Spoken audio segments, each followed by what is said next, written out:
Ah, hello. I know this may sound crazy, but I have felt this way for a long time that I come from a line of concubines. And I have nomadic uh, bloodline because I can't stand being in one place. But unfortunately, when you have limited funds, you have to be. But I moved around a lot for about 15 years. I moved to like five different states. I just couldn't. I can't stand being in one place. So, but I'm not a fool. You know, when it's time to sit down, it's time to sit down. And plus, nomads, they was able to do that. They didn't have the restrictions. They didn't have to go work an 8 hour job because they was able to get what they need. They didn't have folks bothering them. And then as far as concubine, I don't know why I felt that way.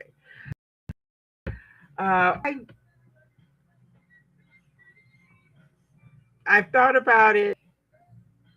I mean, what this man told me, and I asked him. You know, when I made a video about it earlier that I had made that I had asked him to let me see his phone, and I saw the pictures, and he let me see who was calling him, and I seen that it was quite a few women calling him. And I asked him, "Are you with these women?" He said, "Yeah." And he told me he's going to see one this weekend. And that hurt. I was hurt more than I was mad. Because when you got somebody telling you all the things that you've been wanting to hear, and mind you, this is the backdrop. He ain't got a lot of money. Matter of fact, he's on a limited income. Money ain't everything. Okay. But it sure do help. Uh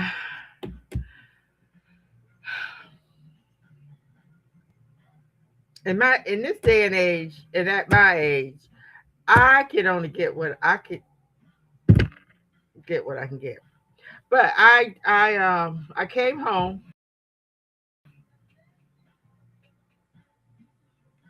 and I blocked him. And I didn't talk to him. I talked to him anymore that day, yesterday. And then I got on seen that he been calling me all night. He called me about 10 times. So I couldn't help myself. So I called him back and I told him I've been crying all night inside. And I was feeling bad. And I was just ready to go. Just get out the relationship, you know. I even got back on the dating site that I met him at, you know, trying to move on. And and he and I got to say, I said, you know what? Tell me, why do we have to share you? Why do you need more than one woman? And he told me, I'm greedy. I said, so you want me and you want them too. And you want me to be okay with you being with other women. And he said, yeah.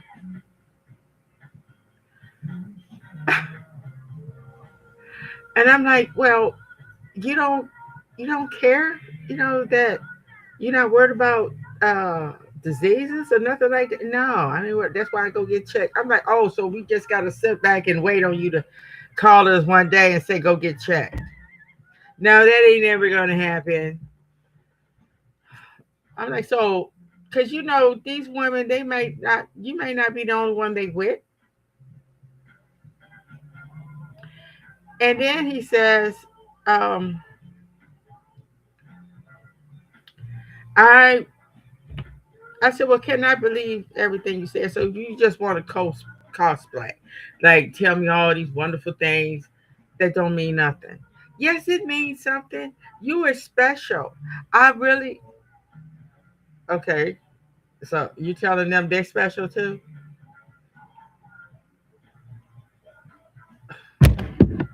And I'm like, honey, I just want you to tell me.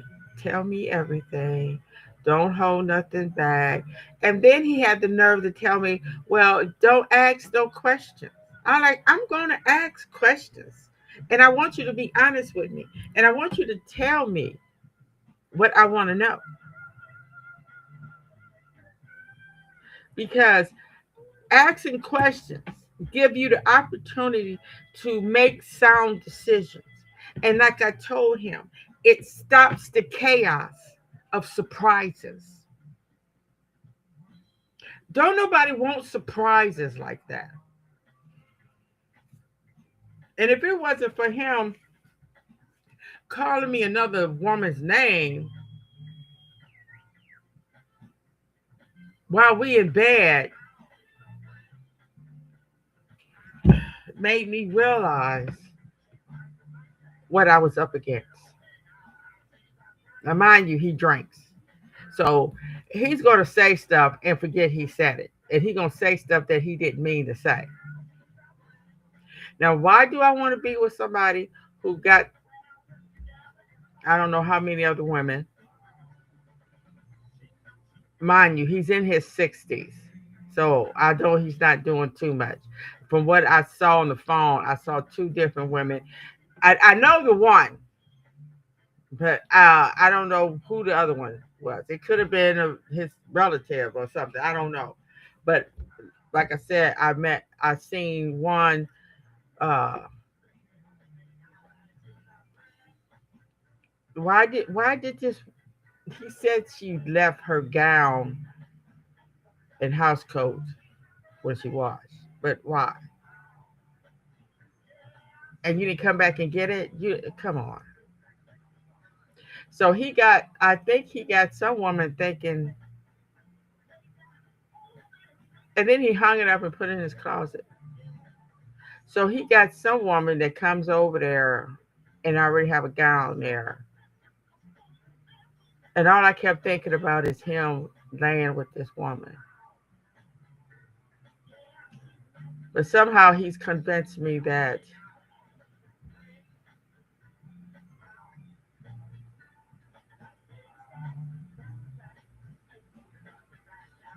I really want to be with him.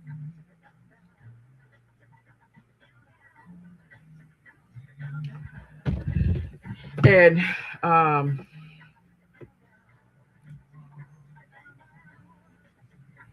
he said he's greedy. And see, this is what I wanted before I get off here. I want every woman to think about this. Ask questions. And don't just accept any answer. You know when somebody's telling a lot, you know. Ask them. Ask them right out until you get the correct answer. Are you greedy? Are you a cheater? Are you down low? Are you low down? Are you an addict? Are you a domestic violence person?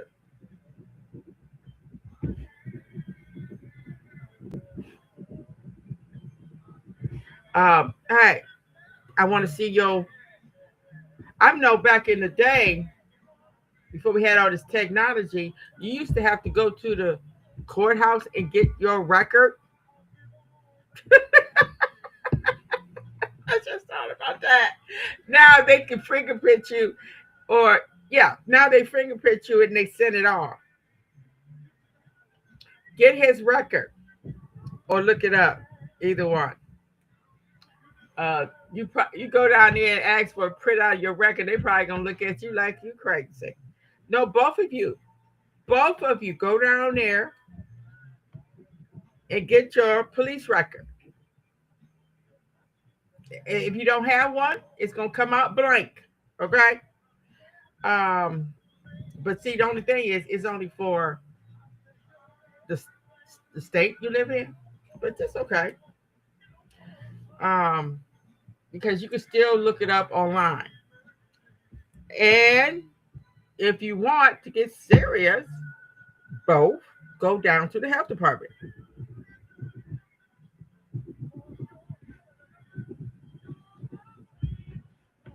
We might have to start, our kids, our girls might have to start doing, getting them checked and see if they ever got F in the I. You know,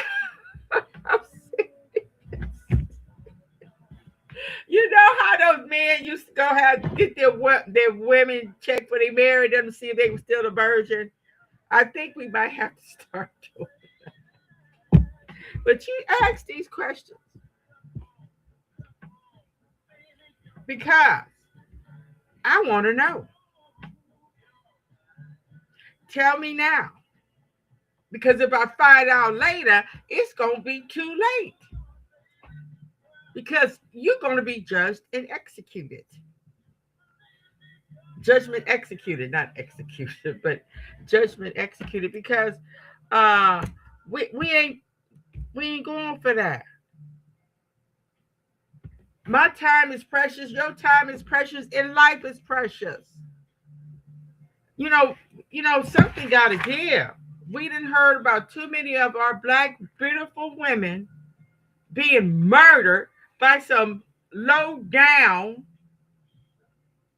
can't deal with rejection man.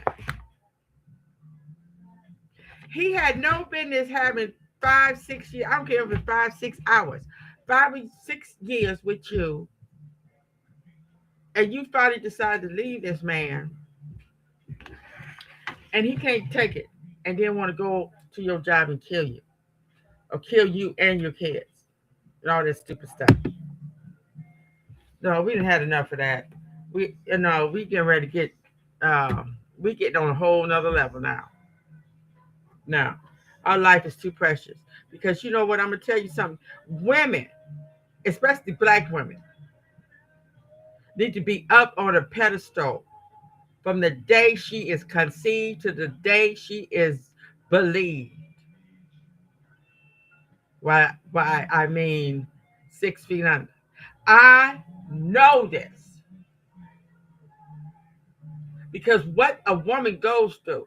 Women have died trying to bring these human beings into this world. We have done the ultimate, we do the ultimate sacrifice every time we bring forth a child.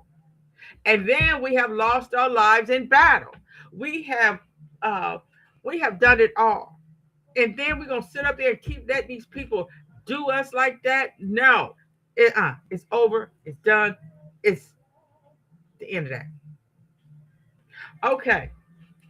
So I just realized I've been knew that I had nomadic bloodline, and now I know for sure that I have concubine bloodline. I come from a line of concubines. My mother shared her man. My father had numerous affairs, had a whole family, and my mother accepted it. But I've never really had to accept it because I never really asked the right questions. I never wanted to be with a man that bad.